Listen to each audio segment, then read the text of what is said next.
गरम होनी तकूल करे गुल खाके कब फूल करे। गरम होनी तकूल करे गुल खाके कब फूल करे।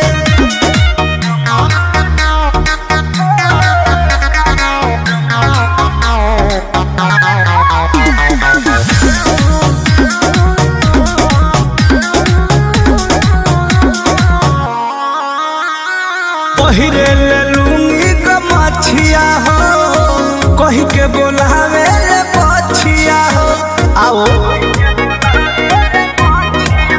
हाँ पहिरे ले लूंगी गमछिया हो कही के बोलावे ले पछिया हो।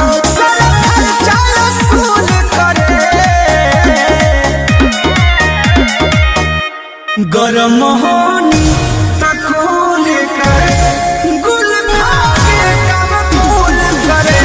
गरम होनी तकूल करे गुल खाके कब फूल करे।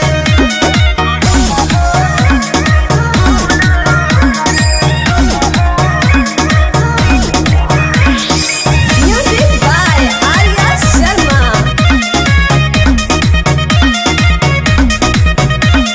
कृष्णा बेदर्दी प्रमोद चटना चंदन बियाहुत खेला करे अतना।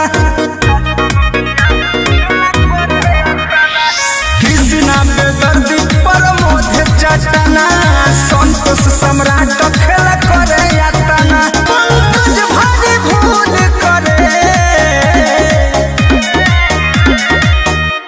गरम होनी तकूल करे।